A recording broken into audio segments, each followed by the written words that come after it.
Good morning, student.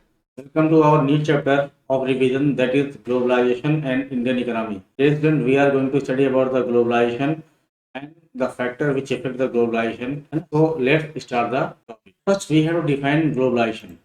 Globalisation होता क्या है, सबसे पहले इसको हम डिफाइन करते हैं बेटा. तो ग्लोबलाइजेशन या वैश्वीकरण, इस समय हम देखते हैं कि our market different types of goods are available in large amount. ये इतने बड़े पैमाने पर सामानों का देश में होना या सर्विसेज का, ना सर्विसेज के आपके देश में, ये एक कुछ ना कुछ आपके दिमाग में बता दो कितने सामान आपके देश में है कहाँ. ठीक है, क्या हम प्रोडक्शन तो करते हैं, लेकिन how how can the goods of America, है ना, और गुड्स ऑफ जापान और other part of the world, China, came in Indian market. These are the things, these are the questions which always arise in our market. ठीक है. तो अ, इसके लिए हमें ये जानना पड़ेगा कि होता ग्लोबलाइजेशन होता क्या है. तो सबसे पहले हम जानते हैं बेटा, ग्लोबलाइजेशन को डिफाइन क्या किया गया है. Globalization is a process of international integration. International integration mean not one country but different countries आपस में इंटीग्रेट हुए हैं. ठीक है, और इंटीग्रेशन हुआ है राइजिंग फ्रॉम द इंटरचेंजिंग. और इंटरचेंज क्या कर रहे हैं, इंटीग्रेशन से आपस में एक्सचेंज क्या कर रहे हैं, इंटरचेंजिंग आपका गुड्स, सर्विसेज, आइडियाज और कल्चर. और सबसे बड़ी चीज जो इसके अलावा है ओके. तो globalisation is the process by which we can exchange the goods from one country to other country. हाँ, one country to another country में हम क्या एक्सचेंज करते हैं, गुड्स सर्विस करते हैं, आइडियाज करते हैं और कल्चर और economic. You can say the exchange of economy from one country to the country. Interchange of economy of one country to another country is known as globalization. अगर हम ideas की बात करते हैं बेटा, तो आपको पता होगा कि 21 June is celebrated world yoga day. It is an idea which came to your prime minister and उसका असर ये हुआ कि आज केवल इंडिया ही नहीं, बल्कि इंडिया के अलावा जितने भी आपके देश हैं, चाहे वो अमेरिका हो, चाहे वो अफ्रीका हो, चाहे वो आपका यूरोप हो, चाहे आपका चाइना हो, चाहे आपका ऑस्ट्रेलिया हो, इन सभी जगहों पर आपका yoga day celebrate idea.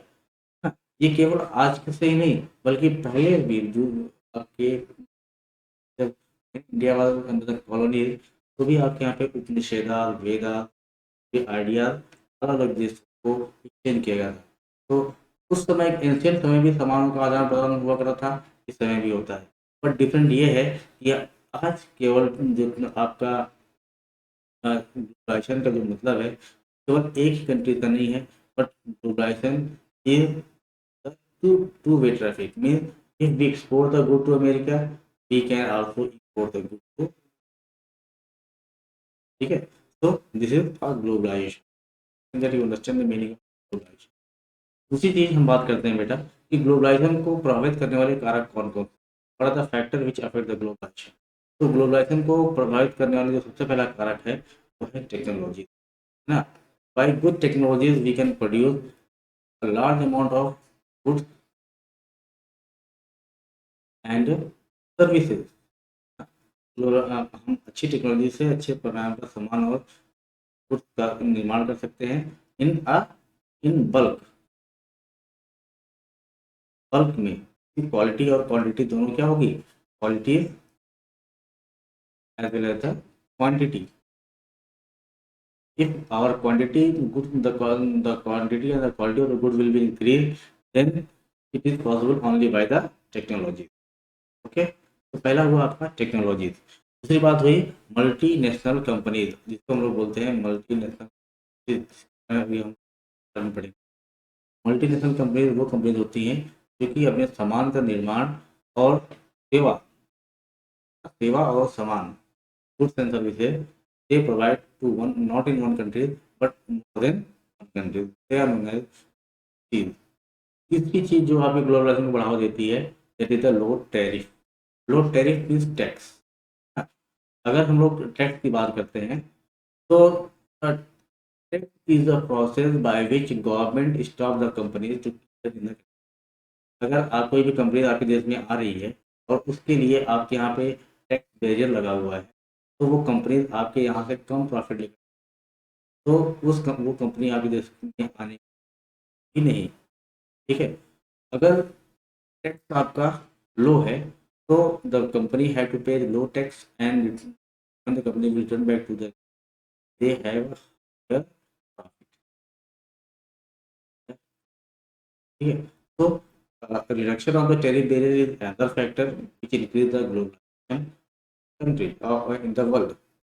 Next है आपका इम्प्रूव्ड ट्रांसपोर्ट।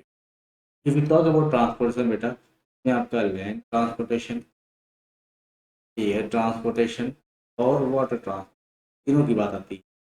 अगर हमारा ट्रांसपोर्टेशन अच्छा है, we can easily provide the good from the market production center to the consumer.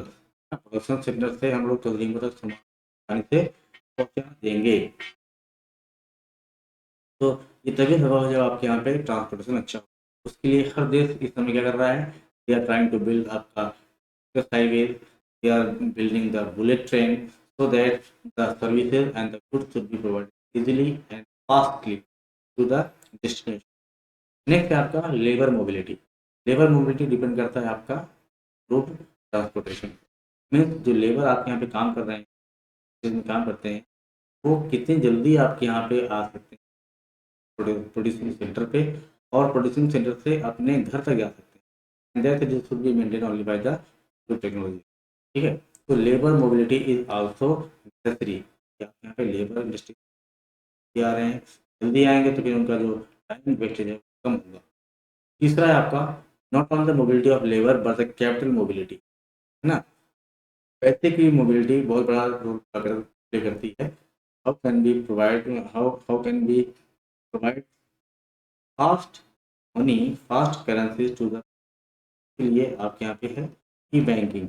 E banking के माध्यम से आ, जो पैसे का ट्रांसफर है, कैपिटल की जो मोबिलिटी है, क्विक एंड फास्ट करते हैं, जिससे कि आपका ग्लोबलाइजेशन बढ़ता है। These are the different factors which आपका effect the globalisation modern. Okay, after that globalisation को बढ़ावा देने का जो सबसे बड़ा काम किया गया है, that is by the multinational companies. बेटा आप देख रहे हो कि आपके सामने बहुत सारी मल्टीनेशनल कंपनीज हैं। यूट्यूब है आपका एक तरीके से सोशल साइट, है ना। मैकडोनल्ड आपका है, it is service site, service provide by the Google, है ना। फेसबुक सोशल साइट्स हैं, है ना। अमेजन सर्विस प्रोवाइड करता है, गुड्स प्रोवाइड करता है एडिडास, है ना। कॉस्मेटिक सामान प्रोवाइड करता है आपका लीवर, सैमसंग प्रोवाइड करता है इलेक्ट्रॉनिक गैजेट्स, एप्पल प्रोवाइड करता है आपका telephone and laptop, Coca Cola is also providing services in the field of आपका soft drink. Okay, Nokia also provide. तो इस तरीके से दी जाता मल्टीनेशनल कंपनी। इसको हम लोग मल्टीनेशनल कंपनी क्यों बोलते हैं?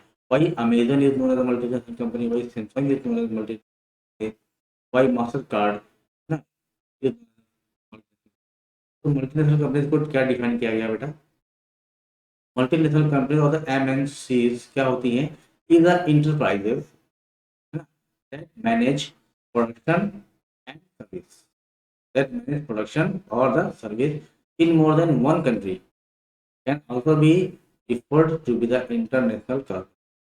ये जो मल्टीनेशनल कंपनी होती हैं, वो कोई भी सामान और सेवा वो केवल एक देश में ही नहीं, बल्कि एक देश से और भी देशों में, अलग अलग देशों में वो अपनी सेवाओं का सेवाएं देती हैं और सामान का उत्पादन भी है। इसलिए इसको हम लोग क्या बोले हैं? We call it multinational. तो how can you define multinational companies are the companies, है, हिंदी में बोलते हैं एमएनसी, मतलब बहुराष्ट्रीय कंपनी, मतलब वो कंपनियां जिनका उत्पादन बहुराष्ट्रीय में होता है, मतलब मल्टी कंट्रीज में होता है, एक देश में नहीं। का उत्पादन जो है एक से अधिक देशों में होता है, इनको हम लोग बोलते हैं मल्टीनेशनल कंपनी। तो मल्टीनेशनल कंपनी तो बाहर की मल्टीनेशनल कंपनी। अगर हम बात इंडिया के बारे में देखते हैं तो इंडिया में टाटा इज अ मल्टीनेशनल, है ना। Tata and is a multi, Bajaj is a multi, है ना। इसके अलावा आपके यहाँ पे रेल रिलायंस इंडिया लिमिटेड, है ना, अशोका लेलैंड, ठीक है, Ranbaxy, Infosys, these are the multinational companies of India। India, and nowadays these companies they provide the services almost every part of the world. Okay, dear student. So on the basis of topic which we discuss, on the basis of that topic we have some questions. करना है, simple questions are in front of you. आपको दिख रहा होगा बेटा.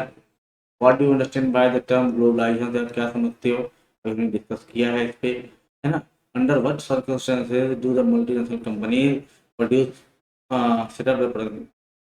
किस परिस्थिति के अंदर मल्टीनेशनल कंपनी अपने प्रोडक्शन को बनाती हैं, बढ़ा सकती हैं. ठीक है, हमने बात नहीं किया कि मल्टीनेशनल कंपनी जो हैं वो हमेशा क्या जाती हैं, they want more and more profit. लगभग 50 से लेकर 60% तक का वो प्रॉफिट करती हैं. अरे 50% से लेकर 60% का प्रॉफिट तभी कमाएंगी जब वो अपना प्रोडक्शन कॉस्ट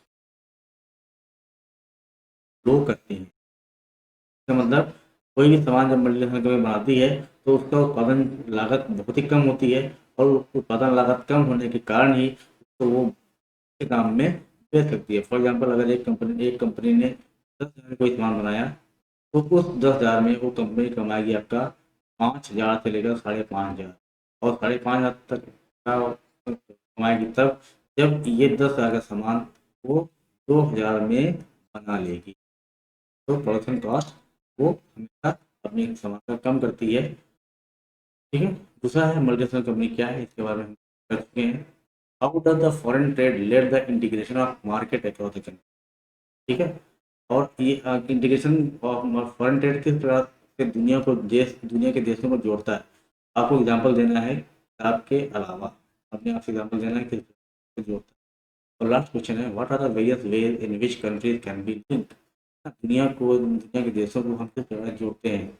एक हमने बताया था कल्चर, के अलावा हम आइडियाज, गुड्स, सर्विस, है ना, और लास्ट में है. तो dear student, so this is the topic of for today. We will discuss the next topic in our next video. Till then, stay home and remain safe. Thank you.